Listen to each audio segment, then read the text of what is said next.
नमस्कार दोस्तों, आपका स्वागत है हमारे चैनल मल्टीपल नॉलेज का खजाना पर। आज हम बात करेंगे एक ऐसे महान व्यक्तित्व की जिन्होंने भारत की अर्थव्यवस्था को एक नई दिशा दी। जी हाँ, हम बात कर रहे हैं डॉक्टर मनमोहन सिंह की। चलिए उनके जीवन के सफर और उनकी उपलब्धियों के बारे में जानते हैं।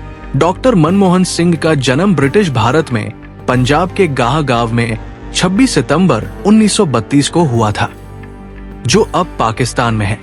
उनकी माता का नाम अमृत कौर और पिता का नाम गुरमुख सिंह था। वे बचपन से ही मेधावी छात्र थे। भारत पाकिस्तान विभाजन के दौरान उनका परिवार भारत आ गया। डॉक्टर मनमोहन सिंह के परिवार में उनकी पत्नी श्रीमती गुरशरण कौर और 3 बेटियां हैं। डॉक्टर मनमोहन सिंह ने अपनी ग्रेजुएशन और पोस्ट ग्रेजुएशन पंजाब यूनिवर्सिटी से पूरी की। इसके बाद उन्होंने कैम्ब्रिज यूनिवर्सिटी से अर्थशास्त्र में पीएचडी की और ऑक्सफोर्ड यूनिवर्सिटी से डीफिल की डिग्री प्राप्त की। डॉक्टर मनमोहन सिंह ने अर्थशास्त्र के प्रोफेसर के तौर पर काफी ख्याति अर्जित की। वे पंजाब विश्वविद्यालय और बाद में प्रतिष्ठित दिल्ली स्कूल ऑफ इकोनॉमिक्स में प्रोफेसर रहे। इसी बीच वे संयुक्त राष्ट्र व्यापार और विकास सम्मेलन सचिवालय में सलाहकार भी रहे और 1978 तथा 1990 में जेनेवा में साउथ कमीशन में सचिव भी रहे। 1971 में डॉक्टर मनमोहन सिंह भारत के वाणिज्य एवं उद्योग मंत्रालय में आर्थिक सलाहकार के तौर पर नियुक्त किए गए। इसके तुरंत बाद 1972 में उन्हें वित्त मंत्रालय में मुख्य आर्थिक सलाहकार बनाया गया। इसके बाद के वर्षों में वे योजना आयोग के उपाध्यक्ष, रिजर्व बैंक के गवर्नर, प्रधानमंत्री के आर्थिक सलाहकार और विश्वविद्यालय अनुदान आयोग के अध्यक्ष भी रहे हैं। भारत के आर्थिक इतिहास में हाल के वर्षों में सबसे महत्वपूर्ण मोड़ तब आया जब डॉक्टर मनमोहन सिंह 1991 से 1996 तक भारत के वित्त मंत्री रहे। उन्हें भारत के आर्थिक सुधारों का प्रणेता माना गया है। आम जनमानस में ये साल निश्चित रूप से डॉक्टर मनमोहन सिंह के व्यक्तित्व के इर्द गिर्द घूमता रहा है। डॉक्टर मनमोहन सिंह को भारत के इतिहास में 1991 के आर्थिक सुधारों के लिए सबसे ज्यादा याद किया जाता है। जब देश गंभीर आर्थिक संकट से जूझ रहा था, तब तत्कालीन प्रधानमंत्री पीवी नरसिम्हा राव ने उन्हें वित्त मंत्री बनाया। उन्होंने नई आर्थिक नीति लागू की, जिसने भारतीय अर्थव्यवस्था को लिबरलाइजेशन, प्राइवेटाइजेशन और ग्लोबलाइजेशन की ओर अग्रसर किया। 1985 में राजीव गांधी के शासनकाल में मनमोहन सिंह को भारतीय योजना आयोग का उपाध्यक्ष नियुक्त किया गया। इस पद पर उन्होंने निरंतर 5 वर्षों तक कार्य किया, जबकि 1990 में ये प्रधानमंत्री के आर्थिक सलाहकार बनाए गए। जब पीवी नरसिम्हा राव प्रधानमंत्री बने, तो उन्होंने मनमोहन सिंह को 1991 में अपने मंत्रिमंडल में सम्मिलित करते हुए वित्त मंत्रालय का स्वतंत्र प्रभार सौंप दिया। इस समय डॉक्टर मनमोहन सिंह न तो लोकसभा और न ही राज्यसभा के सदस्य थे, लेकिन संवैधानिक व्यवस्था के अनुसार सरकार के मंत्री को संसद का सदस्य होना आवश्यक होता है। इसलिए उन्हें 1991 में असम से राज्यसभा के लिए चुना गया। मनमोहन सिंह ने आर्थिक लिबरलाइजेशन को उपचार के रूप में प्रस्तुत किया और भारतीय अर्थव्यवस्था को विश्व बाजार के साथ जोड़ दिया। डॉक्टर मनमोहन सिंह ने इंपोर्ट और एक्सपोर्ट को भी सरल बनाया।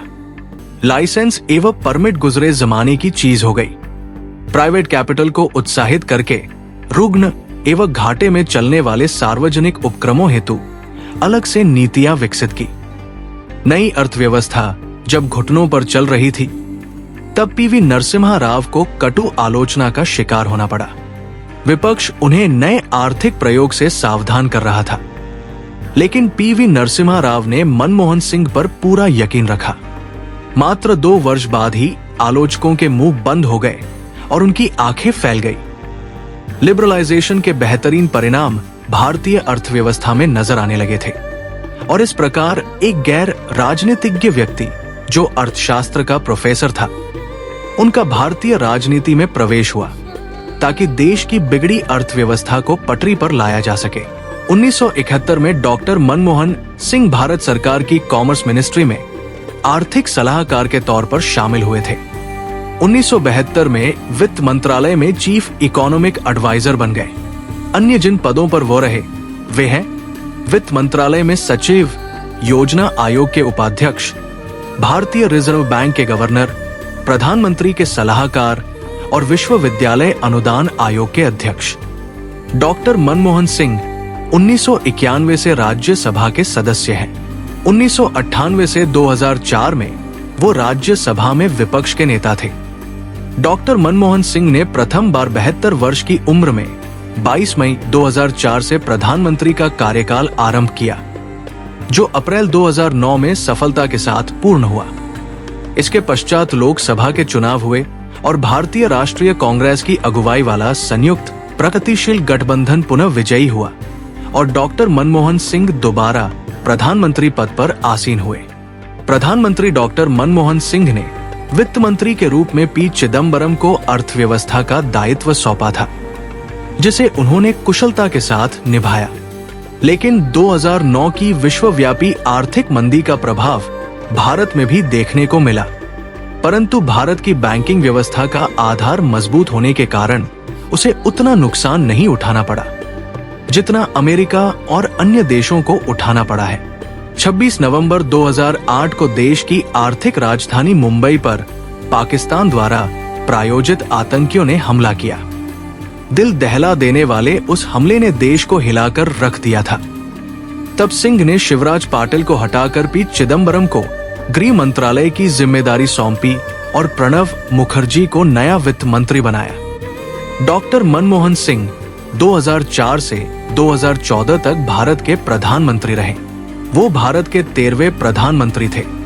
पहला कार्यकाल 2004 से 2009।